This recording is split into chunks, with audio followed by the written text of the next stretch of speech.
मैं अपने घर की वाहिद बेटी थी। मेरी दादी इसी वजह से मुझे पसंद भी करती थी, मगर मुझे क्या पता था कि मर्दों भरे इस घर में रहना मेरे लिए कोई काबिले फख्र बात नहीं, बल्कि आहिस्ता आहिस्ता मेरे लिए ये एक ऐसा रोग बनता जाएगा जिससे निकलना शायद मेरे लिए बहुत मुश्किल होगा, बल्कि शायद नामुमकिन भी। उन दिनों मेरी अम्मी अक्सर अपने मेके भी जाती रहती थीं, क्योंकि मामू की शादी की तैयारी चल रही थी। फिर एक दिन मेरे मामू की शादी का दिन आन पहुंचा तो बात बड़ी अजीब हुई। अम्मी ने कहा कि मैं अपने भाई की मेहंदी में जाऊंगी तो सायरा मेरे साथ ही जाएगी। दादी कहने लगी, ऐसा नहीं हो सकता, इस घर में सारे मर्द ही हैं, औरत तो कोई है नहीं। तुम भी अपने भाई की मेहंदी में जा रही हो, पहले ही तुमने उसे बहुत वक्त दे दिया है। अब अगर तुम घर से भी चली जाओगी तो यहाँ पर मौजूद लड़कों को खाना कौन पका कर देगा। हम लोग ज्वाइंट फैमिली सिस्टम में रहते थे। मेरी दादी को अपने बेटों की भी फिक्र रहती थी और अम्मी इस घर की सबसे बड़ी बहू थी। इसी वजह से दादी हर वक्त अम्मी को कामों में लगाए रखती थी। इस घर में कोई और औरत होती तो शायद अम्मी का काम हल्का हो जाता, मगर ऐसा नहीं था। खैर, दादी ने कहा कि अब अगर तुम अपने मेके जा ही रही हो, कम से कम सायरा को छोड़ जाओ, छोटे मोटे काम तो कर लेगी। अम्मी के चेहरे पर एक रंग आया और एक गया। माँ जी, मैं इसे छोड़ तो जाऊंगी, लेकिन आप जानती हैं कि मैं अपनी बेटी के बारे में बहुत हसास हूँ। बेटी की माँ हूँ तो मुझे बहुत डर भी लगता है। अरे बेटा, डर कैसा, अपना घर है, चार दीवारी में रहेगी। अम्मी मुतमईन नहीं हो रही थी। आजकल किसी पर भरोसा नहीं किया जा सकता। माँ जी, अम्मी ने नजरें चुराते हुए बड़े धीमे लहजे में कहा था। तो दादी अपने कानों को पकड़कर तौबा इस्तगफार करने लगी। कैसी बातें करती हो बहू, इस घर में मेरी ही तो औलाद रहती है, क्या तुम्हें मेरे बच्चों पर भरोसा नहीं? तुम्हारा शोहर भी तो मेरा ही बेटा है, तुम ये बात सोच भी कैसे सकती हो?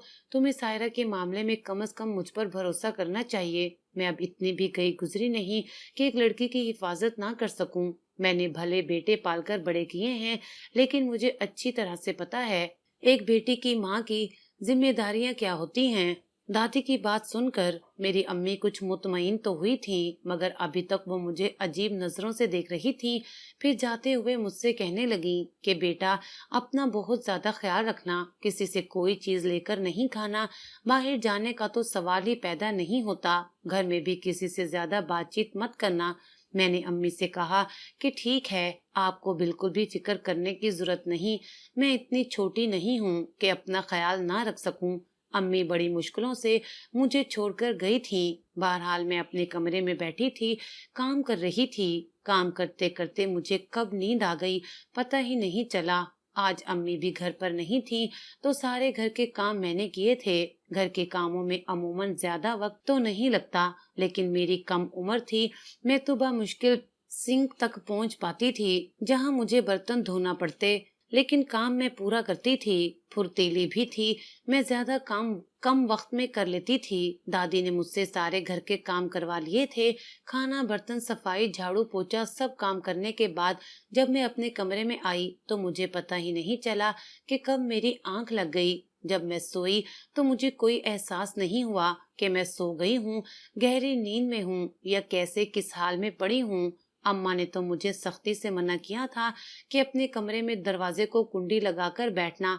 बैठना तो दूर, मैं तो कुंडी लगाए बगैर ही सो गई थी। फिर खुदा जाने क्या हुआ, जब मेरी आंख खुली तो तकरीबन 3-4 घंटे गुजर चुके थे। मुझे बड़ा अजीब सा महसूस हो रहा था।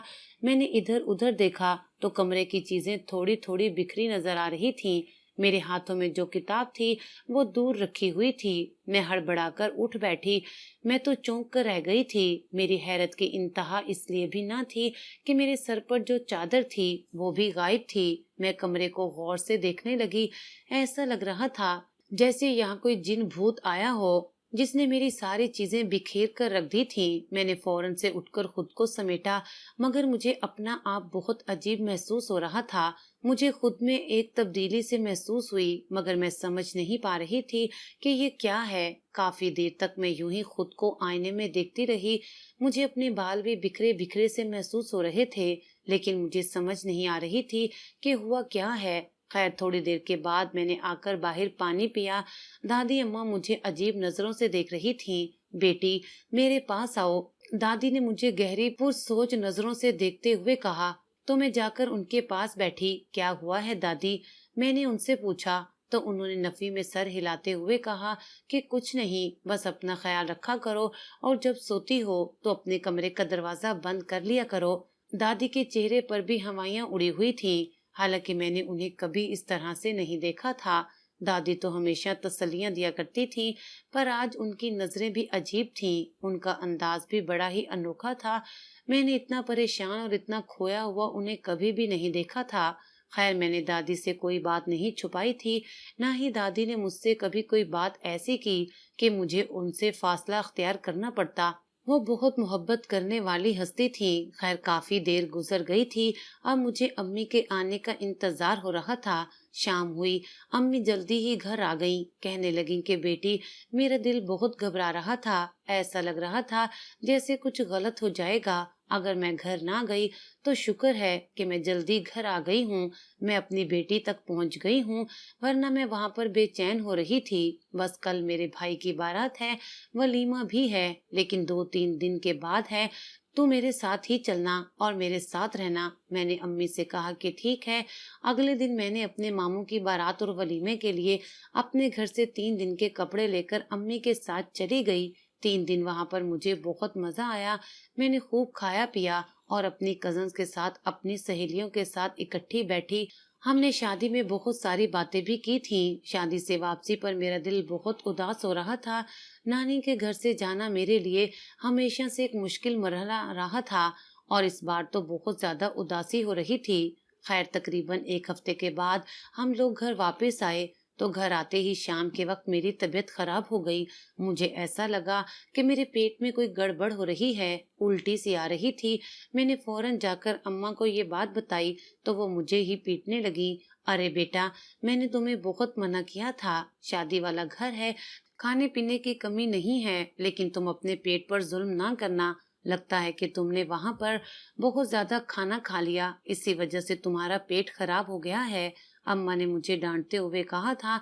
नहीं अम्मा, पेट नहीं खराब हुआ, मैंने तो कुछ भी नहीं खाया था और पेट सुबह तक तो ठीक था। मैं वहां बैठी अपनी बातें सुना रही थी कि दादी बाहर आ गई। उन्होंने भी मुझसे हाल चाल पूछा। मैंने उनको भी एक ही बात बताई कि मेरा पेट खराब हो गया है और मुझे अभी अभी उल्टी आई है। दादी ने मुझे अजीब नजर से देखा, मगर कुछ बोली नहीं। बहरहाल 2-3 दिन गुजर गए। मेरी तबीयत भी खराब रहने लगी। मुझे नींद भी बहुत ज्यादा आती, कभी उल्टी सी आती और कभी कोई और बात हो जाती। अम्मा परेशान हो गई, बोली कि लगता है तुझे नजर हो गई है, मैं तुम्हें दम दरूद भी करूंगी तो तुम ठीक हो जाओगी। मगर मेरी हालत भी दिन ब दिन अजीब होती जा रही थी। अब तो मेरे पेट में भी अजीब सी सोजन थी, जिसे देखकर लगता कि मैं कोई बहुत बड़ी बीमारी में मुब्तला हूँ। एक दिन हम लोग हकीम के पास गए। अम्मा ने हकीम से कहा कि मेरी बेटी के पेट में सूजन बढ़ रही है, जो कि काफी दिन से है। हकीम ने कहा कि देखो बीबी, मैं तुम्हें ये नहीं कहता कि तुम अपनी बेटी पर शक करो, लेकिन एक बार जाकर लेडी डॉक्टर से अपनी बेटी को चेक जरूर करवा लो। आजकल कुछ पता नहीं चलता कि कोई बहुत बड़ी हर्निया जैसी बीमारी हो तो फिर तुम्हारी बेटी का क्या होगा, ये तो बहुत छोटी सी है। अम्मी तो हकीम साहब की बात सुनकर बहुत परेशान हो गई थी। मुझसे कहने लगी कि पता नहीं तुम्हें क्या हो गया है, किसी की नजर लग गई शादी में। मैं शादी में बहुत प्यारी लग रही थी, शायद इसी वजह से तुम्हें नजर लग गई है। मैं तुम्हें लेडी डॉक्टर के पास लेकर जाऊंगी, सुबह तुम तैयार रहना, लेकिन ये बात किसी को नहीं बताना। अगर तुम्हारी दादी को पता चल गया कि तुम बीमार हो तो वो मेरी जान खा जाएंगी, कहेंगी कि तुमने मेरी पोती को बीमार कर दिया। वो ये नहीं जानती कि मैं तुमसे कितनी मोहब्बत करती हूँ, बस हर वक्त मेरी माँ होने पर सवाल उठाती रहती हैं। इन बातों से मैं बहुत परेशान हो गई थी। वाकई में मेरा पेट बहुत अजीब अंदाज में बढ़ रहा था। ऐसा लगता था जैसे पेट में कोई चीज है, बस जिसे मुझे बाहर निकाल कर फेंक देना चाहिए और मेरा पेट फिर से सही हो जाता। लेकिन रफ्ता रफ्ता मेरी हालत बिगड़ती जा रही थी, यानी मेरे पेट की हालत बहुत खराब होती जा रही थी। 2 दिन मजीद गुजर गए थे। अम्मा मुझे अस्पताल लेकर गई। लेडी डॉक्टर ने मुझे देखा और फिर मेरा अल्ट्रासाउंड किया। अल्ट्रासाउंड करने के बाद वो बेचारी सी नजर से मेरी अम्मी को देखने लगी। मैं अच्छी तरह से जानती हूँ कि आपकी बेटी गैर शादीशुदा है। जी बिल्कुल, इसकी उम्र ही क्या है अभी शादी की, लेकिन आपको ये नहीं पता क्या कि आपकी बेटी शादी के बाद की सारी हदूद पार कर चुकी है। लेडी डॉक्टर की बात सुनकर अम्मा को कुछ समझ न आई, तो उन्होंने उनसे खुलकर बात करने की दरखास्त की। तब लेडी डॉक्टर ने बताया कि आपकी बेटी उम्मीद से है और इसे उम्मीद से हुए काफी वक्त गुजर चुका है। अब ऐसा तो नहीं हो सकता कि आपकी बेटी पर मैं किसी किस्म का कोई तजर्बा करूं या कोई ऐसी दवा दूं जिससे आपको इस सारे मामले से निजात मिल जाए, क्योंकि 4 महीने से ज्यादा का वक्त गुजर चुका है और अभी मुमकिन नहीं। लेडी डॉक्टर ने तो एक ही सांस में सारी बातें कही थी, मगर मैं और अम्मा दोनों हक्का बक्का बैठे उसका मुंह देख रहे थे। अम्मा ने मुझे बड़ी गहरी नजर से देखा था। मुझे भी समझ आ गई थी कि लेडी डॉक्टर ने क्या कहा है। मैं एक बच्चे की माँ बनने वाली थी, लेकिन मैंने तो शादी ही नहीं की थी, तो मैं कैसे माँ बन सकती हूँ, मैंने दिल में सोचा। अम्मा ने उसी वक्त मुझे बालों से पकड़ा और मुझे जोर देकर पूछने लगी, सच सच बता दे, तूने क्या किया है, कहाँ जाकर मुंह काला किया, अब अपने माँ बाप का नाम रुस्वा करेगी। बेहया औलाद, मैंने तुझे इस दिन के लिए पाल पोस कर बड़ा किया था। अम्मा बहुत नाराज हो रही थी। उनके गुस्से से मुझे डर लग रहा था, लेकिन मुझे समझ में नहीं आ रहा था कि ये सब कुछ कैसे हो गया। मैं तो उस वक्त मर्द और औरत के ताल्लुकात की नजाकत के बारे में भी वाकिफ नहीं थी। मैंने अम्मा के आगे कस्में खाना शुरू कर दी। अम्मा, मुझे नहीं पता कि ये सब क्या है। मुझे तो समझ ही नहीं आ रही कि तुम मुझसे ऐसी बातें क्यों कर रही हो। अम्मा मेरी बातें सुनकर मुझे मजीद ताड़ मारने लगी। मुझे फालतू के नाटक मत दिखा। अच्छी तरह से जानती हूँ कि तूने जरूर कुछ ऐसा किया है जिसने तुझे इस हाल तक पहुँचा दिया। मैं छोटी बच्ची नहीं हूँ, तेरी माँ हूँ। मुझे सच सच बता दे कि क्या हुआ था। अम्मा मुझे मारते हुए वहाँ से बाहर ले आई थी। बाहर लोगों के तमाशे का डर ना होता तो शायद मेरी जान ही ले लेती। हम लोग घर पहुँचे तो अम्मा का रो रो कर बुरा हाल था, मगर उन्होंने किसी को कुछ नहीं बताया। चुपचाप कमरे में आ गई और बैठकर रोने लगी। खुदा के लिए मुझे बता दे कि तूने ऐसा क्यों किया। अपने माँ बाप की इज्जत का जरा भी ख्याल नहीं आया। अम्मा मुझसे बार बार यही बातें कर रही थी, लेकिन मुझे समझ में नहीं आता था कि मैंने क्या किया है। मैंने अम्मा के सामने बहुत कस्में खाई। मुझे नहीं पता माँ, ये सब कुछ मुझे नहीं पता। मैं रो रो कर अम्मा को अपनी सफाई देती, मगर उन्हें तो मेरी बात का कोई यकीन ही नहीं था। अब्बा घर आए तो अम्मा ने उठकर उन्हें पानी भी दिया, तो अब्बा ने उनकी आंखों में मौजूद सुर्खी देख ली। पूछने लगे क्या हुआ है। तब अम्मा ने उन्हें सारी हकीकत बता दी। अब्बा ने ये सुना तो वो भी साकत खड़े रह गए। मैं तो पहले ही किसी जिंदा लाश की तरह घर में पड़ी थी। मुझे कुछ पता नहीं था कि सब क्या हुआ है। बस मैं रोए जा रही थी।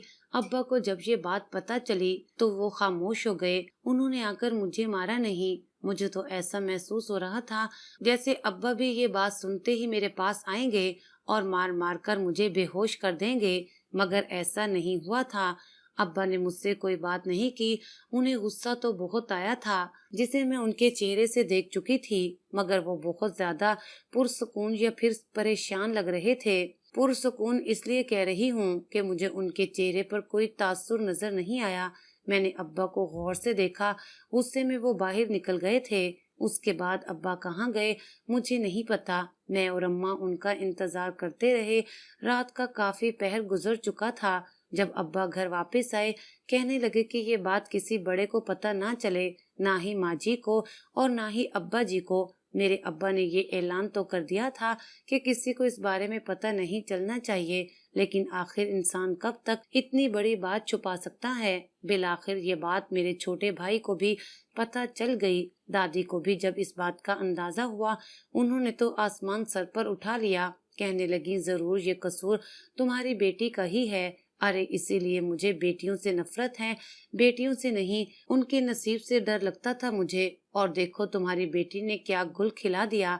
मुझे तो अब इसके किरदार से भी डर लगता है। पता नहीं ये गुनाह करने की लत इसे कहाँ से पड़ गई। हमारे खानदान में तो ऐसा कोई भी नहीं है। अस्तगफिरुल्लाह, कैसी कैसी औरतें ले आई। हम लोग जिनकी औलाद उन्हीं के नक्शे कदम पर चल रही है। दादी गोया मेरी अम्मी को ये बातें सुना रही थी, मगर अम्मी थी कि गम से बेहाल, उन्हें समझ नहीं आ रहा था कि वो क्या करें।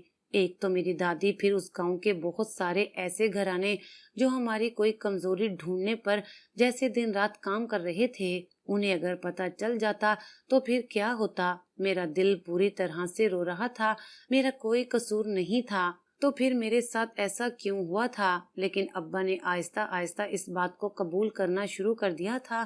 ایک دن ابا نے دادی کے سامنے ایسی بات کہہ دی جس کا میں گمان بھی نہیں کر سکتی تھی۔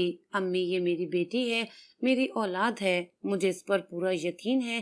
اس نے آج تک مجھ سے کسی گڑیا کے کھلونے کی فرمائش بھی نہیں کی، تو یہ میرے لیے اتنا بڑا گڑھا کیسے کھول سکتی ہے؟ آپ کو ضرور کوئی غلط فہمی ہوئی ہے۔ میں اپنی بیٹی کا بھرپور ساتھ دوں گا اور آخری سانس تک دیتا رہوں گا۔ ابا نے دادی کے سامنے یہ بات کی تو دادی ہوا میں ہاتھ ہلا کر بولی، اچھی طرح سمجھتی ہوں کہ یہ ساری پٹی تمہاری بیوی کی پڑھائی ہوئی ہے۔ دیکھیں اماں، میں کچھ نہیں جانتا، لیکن مجھے اپنی اولاد اتنی ہی پیاری ہے جتنا آپ کو میں پیارا ہوں۔ ابا نے اس بات کو سیدھا دادی کے سامنے رکھ دیا تھا، اور دادی اماں نے ابو سے ناراضگی کا اظہار کیا اور کہا کہ تمہیں چاہیے کہ تم اپنی بیٹی کی شادی کر دو۔ اماں جی، کس سے شادی کروں؟